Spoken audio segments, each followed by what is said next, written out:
Assalamualaikum warahmatullahi wabarakatuh. Alhamdulillahirabbil alamin wa bihi nasta'inu ala umuri dunya waddin. Shalatu wassalamu ala asrofil anbiya'i wal mursalin wa ala sayyidina Muhammadin sallallahu alaihi wasallam. Alhamdulillah, saudara sebangsa setanah air, kita bisa berjumpa di channel Al-Fatih. Semoga para penonton senantiasa diberikan rahmat, hidayat serta limpahan rezeki dari Allah Subhanahu wa taala. Amin amin ya rabbal alamin. Saudaraku sebangsa setanah air, ada sebuah berita yang menghebohkan, menggemparkan dunia maya, memprihatinkan serta turut belasungkawa atas terjadinya suatu musibah, hal-hal yang summa naudzubillah, semoga kita terjauh dari hal itu. Yakni adalah tragedi mutilasi di Ciamis, di mana seorang suami begitu tega memutilasi istrinya sendiri, dipotong-potong sampai 4 bagian, bercacar-cacar di tengah jalan bercacaran. Kemudian sempat menawarkan kepada RT, menawarkan juga kepada tetangganya. Masya Allah, innalillahi wa inna ilaihi raji'un.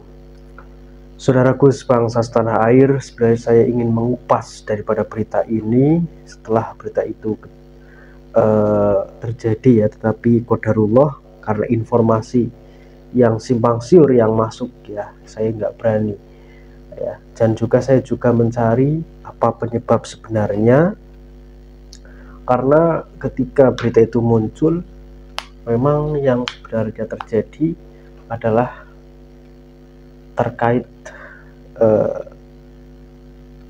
akibat dari hal tersebut. Adalah sebabnya itu adalah seorang anak dari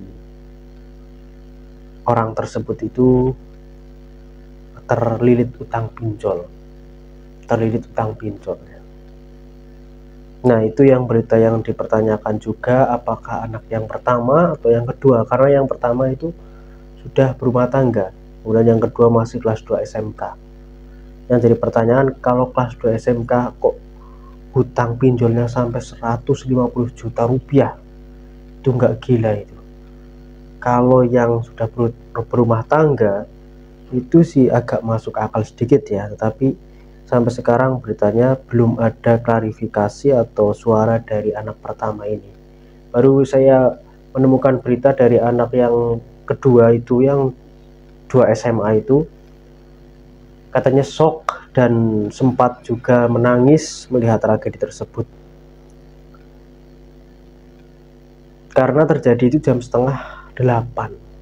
Diperkirakan kalau kita analisis ya berarti yang sedang kelas 2 SMA itu ya sudah berangkat ke sekolah ya, mungkin pulang-pulang dia udah, beritanya udah luas, sudah gimana ya cara gampangnya, udah nasi menjadi bubur ya, sudah tidak sempat lagi untuk kemudian mencegah atau melerai dan lain sebagainya, tidak sempat.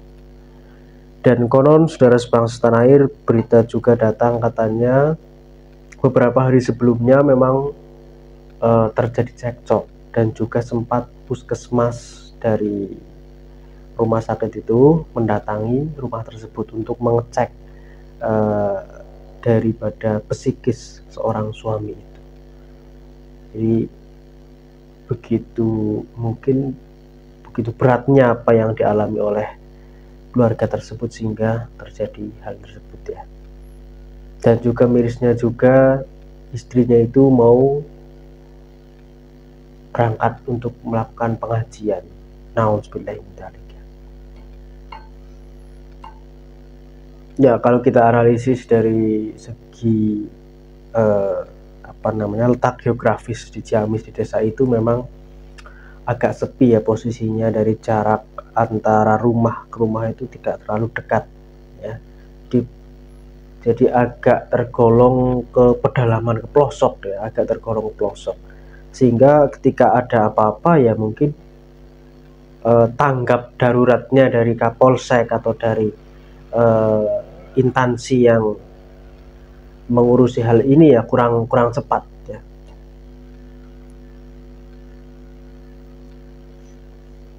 Kalau saya lihat dari analisis yang saya dapat, sebenarnya hal ini itu tidak ada berkaitannya tentang hutang pinjol ya. Adapun ada berkaitannya tentang hutang pinjol, pastinya nantinya yang akan menjadi tersangka secara hukum, dijerat secara hukum adalah anaknya.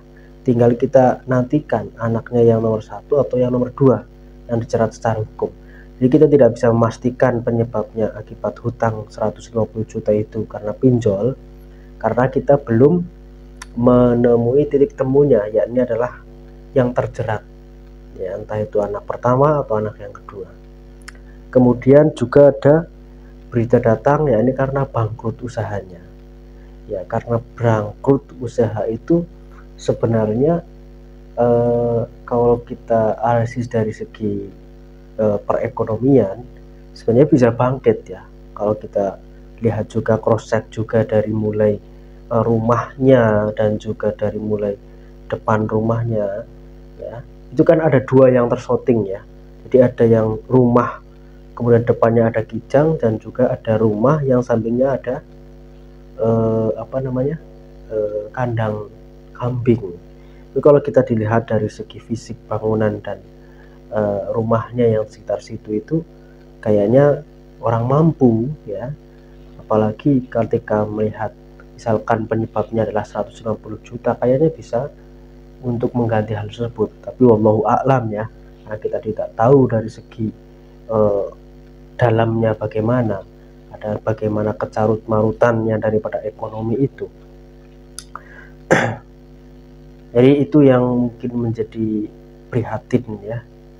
Yang menjadi pertanyaan itu nantinya adalah apakah yang terjerat itu nantinya adalah si anak pertama atau si anak kedua. Kalau yang terjerat adalah si anak pertama, itu jadi memang tidak bertanggung jawab ya. Mungkin nanti dia menggunakan cara apa sehingga nanti orang tuanya yang untuk meliru daripada hutang pinjol itu.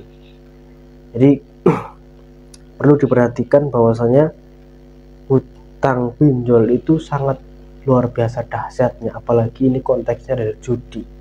Yang judi itu adalah diharamkan oleh Allah Subhanahu wa taala. Pasti akan berakibat dengan fatal. Apapun yang dilarang oleh Allah Subhanahu wa taala pasti akan nantinya berakibat dengan fatal, berakibat dengan kekacauan, berakibat dengan wahnan ala wahnin, artinya bertumpuk-tumpuk musibah nantinya. Subhanallah. Karena entah itu judi, nanti entah itu hal-hal negatif lainnya yang dilarang agama, memang harus benar-benar kita cegah dan benar-benar kita hindari. Jadi dalam konteks hal ini ya, apapun yang terjadi, menghilangkan nyawa seorang apalagi sesama muslim itu sangat dilarang dan ditentang dalam agama. Tergantung kita nanti melihat dari sisi gangguan apa yang sedang dialami orang tersebut. Apakah dia melakukan dalam sadar, atau ketika sudah hilang akal, atau ketika sudah benar-benar psikisnya terganggu sehingga melakukan hal-hal yang di luar rasional. Karena ketika orang sudah memasuki masa depresi, masa stres, maka dia akan hilang akal. Nah, dia akan mudah melakukan hal-hal yang dilarang oleh norma-norma, oleh norma hukum, norma negara, bahkan norma agama. Itu pasti.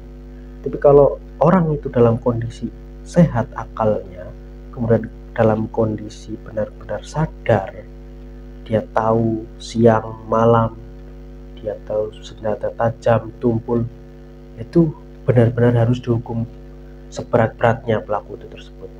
Jadi konteksnya hukum itu harus menjerat, melihat daripada pelakunya, apakah pelaku ini dalam kondisi yang normal atau tidak normal. Ketika pelaku ini dalam kondisi tidak normal, nanti beda lagi pasal yang dikenakan. Dan ketika orang ini dalam kondisi normal, juga beda lagi pasal yang dikenakan, lebih berat ketika orang itu dalam kondisi normal, akal sehat, dan tidak terganggu sedikit pun. Itu seperti itu ya. Coba kita nantikan berita selanjutnya. siapakah yang akan terjerat, anak pertama atau anak kedua. Kita lanjutkan di pertemuan yang datang. Terima kasih. Assalamualaikum warahmatullahi wabarakatuh. Salam akal sehat.